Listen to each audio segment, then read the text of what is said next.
Ya, pemirsa, kita ketahui benar bahwa pada saat ini Israel terus menggempurkan serangannya ke wilayah Gaza, padahal dari persetujuan gencatan senjata sudah dilakukan dan akan dimulai pada 19 Januari 2025. Kami hadirkan dialognya untuk Anda di malam hari ini.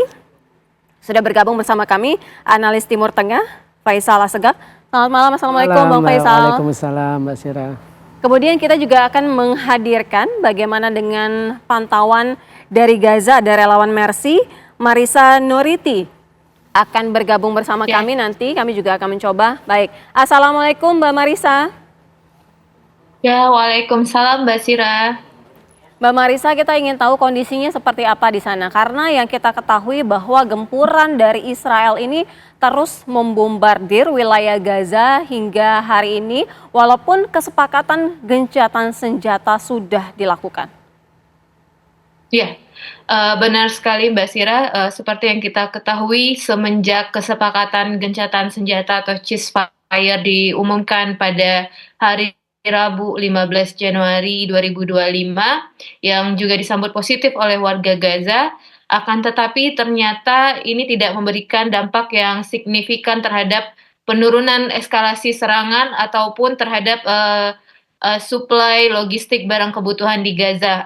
Dari sejak hari Rabu hingga sekarang ini terdapat lebih dari 80 korban mati dan ratusan lainnya luka-luka, dan eskalasi penyerangan tetap meningkat drastis, terutama yang sangat saya pantau sekali di daerah Beit Lahia, Gaza Utara. Setiap hari saya mendapatkan update bahwa bisa dibilang penyerangan tidak berhenti dari dini hari hingga pagi, bahkan yang sebelumnya tidak pernah menyerang lantai yang dihuni oleh pasien dan tenaga medis.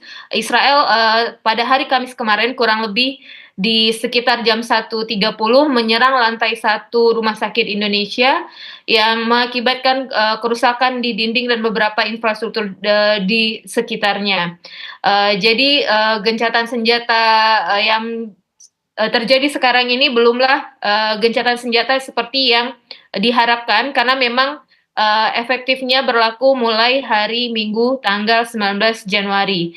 Dan terkait supply sendiri belum ada peningkatan yang signifikan. Yang seperti kita ketahui seharusnya rakyat Gaza membutuhkan kurang lebih 500 sampai 400 truk setiap harinya. Di bulan Januari ini keseluruhan dari awal tahun hingga sekarang hanya 200-an truk saja yang mencapai jalur Gaza. Dan untuk daerah Beit Lahia, Gaza Utara, sampai saat ini tidak ada satupun bantuan truk kemanusiaan yang mencapai daerah tersebut, padahal di daerah Beit Lahia masih ada ribuan warga Gaza yang memilih untuk bertahan di rumah mereka masing-masing di bawah gempuran Israel. Seperti itu Mbak Sira. Mbak Marisa, ini kan tahap pertama dari perjanjian gencatan senjata adalah bantuan ya juga dilakukan, kemudian dari penyerahan sandera. Nah, artinya sejauh ini kalau tadi Mbak Marisa bilang katakan belum ada tanda-tanda seperti itu. Nah, artinya ketika nanti 19 Januari ini apakah sudah ada informasinya bahwa Israel ini akan melakukan seluruh perjanjiannya sesuai dengan apa yang sudah dijanjikan dalam gencatan senjata? Mhm. Ya, seperti yang sudah kita ketahui bersama, pembicaraan tentang ceasefire ini sudah berlangsung cukup lama, dari awal konflik, berulang kali drop up and down, dan bisa dibilang sering batal karena pihak Israel Netanyahu sering mengubah kesepakatan yang telah disetujui. Iya. Dan bahkan setelah pengumuman ceasefire di hari Rabu, di hari Kamisnya ada usaha dari indikasi sabotase dari pihak Israel Netanyahu yang menunda sidang kabinet untuk memvoting keputusan terkait deal hostage dan detail lainnya. Akan tetapi di hari Jumat kemarin saya mendapatkan kabar dari media Israel di hari Kamis kemarin juga, di hari Jumat ini akan diadakan voting oleh kabinet Israel, seperti itu. Jadi bisa dibilang ini memang saat yang sangat menentukan critical condition yang wajib dipantau oleh internasional, lembaga internasional ataupun negara lain yang terlibat dalam negosiasi ini agar pihak Israel mematuhi apa yang telah disepakati. Baik, kalau Bang Faisal melihatnya bagaimana nih? Ini sudah sebentar lagi 19 Januari, tapi Israel hingga saat ini terus membombardir luar biasa. Hari ini juga serangannya. Nah, ini artinya seperti apa? Ya, saya kira ini menunjukkan bahwa Israel memang tidak peduli dengan kesepakatan, terus juga dia secara sengaja ingin membunuh warga sipil karena memang sedari awal mereka frustasi karena sulit untuk menemukan para pejuang Hamas. Tapi yang jelas gencatan senjata yang akan mulai berlaku jam 12.15 siang waktu setempat pada 19 Januari akan terasa hambar kalau misalkan Mahkamah Internasional tidak bisa menangkap atau mengadili Perdana Menteri Israel Benyamin Netanyahu dengan mantan Menteri Pertahanan Yoav Gallant. Kenapa itu penting? Karena selama era pemerintahan Netanyahu sudah 3 kali perang berlangsung, yaitu perang pada November 2012, perang Gaza pada 2014, dan sekarang yang terlama. Ketika perang Gaza pertama 2008 sampai 2009 itu di bawah pemerintahan Perdana Menteri Ehud Olmert. 2021 itu pemerintahan Perdana Menteri Naftali Bennett. Saya kira masyarakat internasional jangan berhenti hanya pada gencatan senjata, tapi bagaimana harus memastikan bahwa surat perintah penangkapan itu bisa dilaksanakan dan Netanyahu, Gallant ataupun yang Hamas juga ada di situ ya diadili sebagai penjahat perang. Artinya tanpa ditangkapnya Netanyahu dan Gallant ini, gencatan senjata ini tidak akan bisa dipastikan berjalan dengan lancar. Sebenarnya gencatan senjata ini kan hanya jeda perang sementara. Betul. Karena kita tahu sering berulang. Dari 2009 ke 2012 jedanya 3 tahun. 2012 ke 2014 2 tahun. 14 ke 21 7 tahun. 21 ke 2023 kan 2 tahun. Jadi sebenarnya kalau ada perspektif yang mengatakan bahwa gencatan senjata harus selamanya, itu sama saja meniadakan hak dari bangsa Palestina untuk melawan penjajah Israel.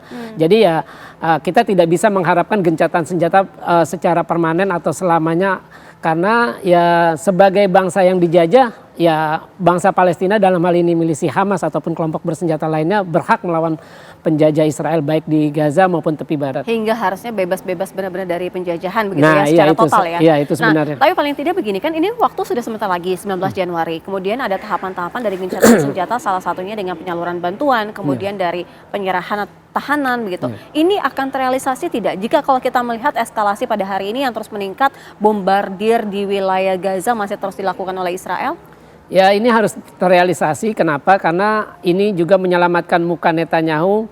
Kan salah satu tujuan perangnya adalah membebaskan semua sandera. Ketika perang, dia mengobarkan perang dengan Hamas itu sendiri.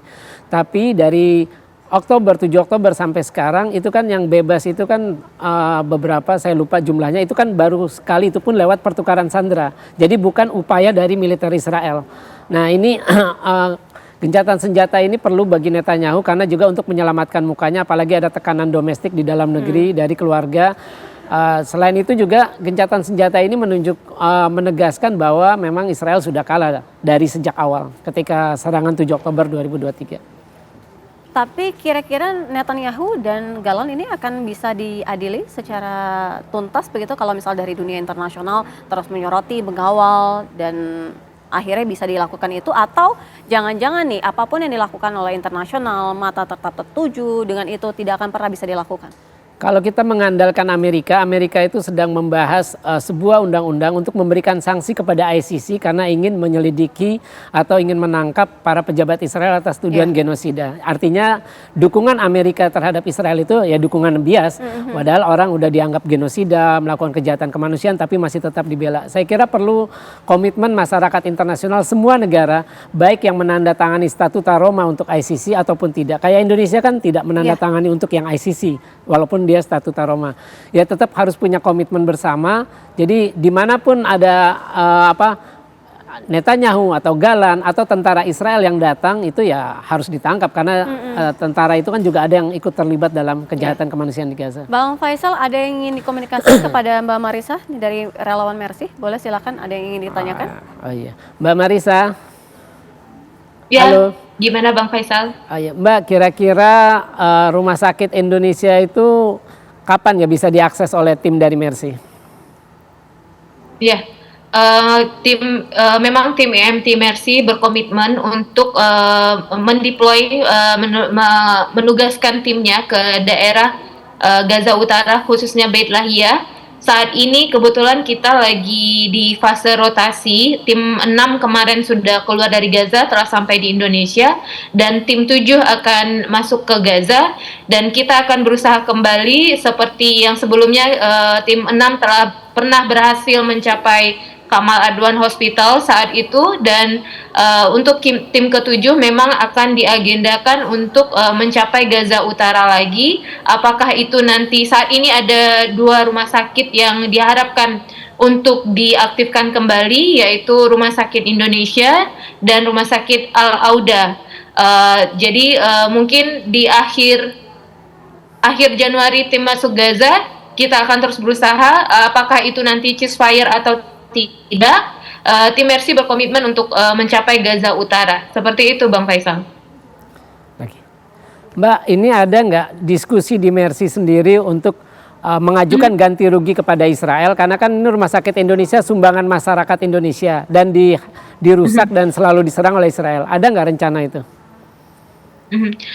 Sampai saat ini belum ada pembicaraan khusus terkait meminta ganti rugi, tapi kami sendiri memang melakukan advokasi terhadap Rumah Sakit Indonesia melalui jalur-jalur tertentu. Rekan-rekan kami di negara lain yang mempunyai yang bisa berinteraksi langsung dengan foreign office negara masing-masing, dan melalui organisasi lainnya, dan juga advokasi terkait Rumah Sakit Indonesia sebagai aset dari negara Indonesia. Mungkin kedepannya jika ceasefire sudah tercapai, tidak tertutup kemungkinan untuk advokasi Rumah Sakit Indonesia hingga menuntut pihak Israel untuk mengganti rugi pembangunan Rumah Sakit Indonesia.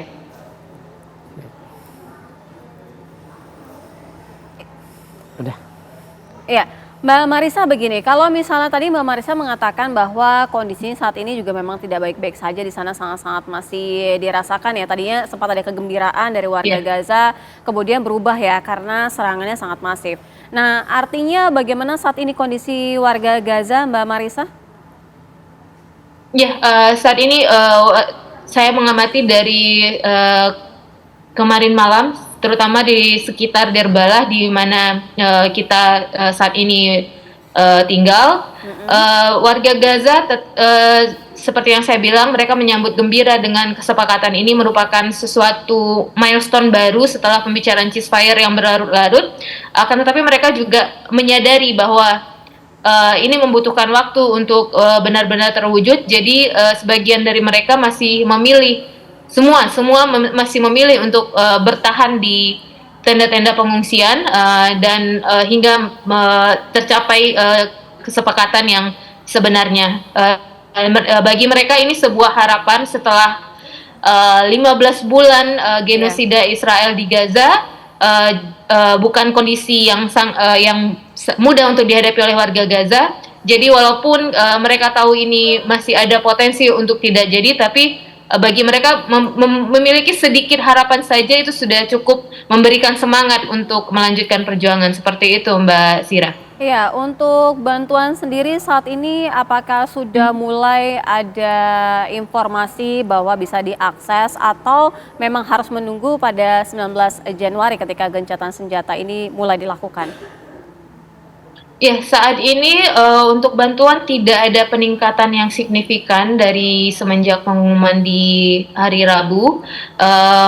Jalur keluar masuk barang masih tetap melalui Karim Salom yang benar-benar dikontrol oleh pihak Israel, dan tapi walaupun tidak ada peningkatan yang signifikan, tapi dari segi harga barang di pasaran saat ini sudah lumayan turun dari yang sebelumnya, walaupun belum kembali ke harga normal seperti kondisi sebelum perang. Begitu, Mbak Sira. Baik, Mbak Marisa Nuriti, terima kasih. Relawan Mercy sudah bergabung bersama kami menceritakan bagaimana kondisi di Gaza saat ini. Di Apa Kabar Indonesia Malam. Hati-hati Mbak di sana dan juga tetap menjaga kesehatan. Terima kasih. Pemirsa, usai jeda kita masih akan terus mendalami bagaimana dengan dunia internasional melihat bagaimana apa yang sudah dijanjikan dalam gencatan senjata antara Israel dengan Hamas. Usai jeda kami segera kembali.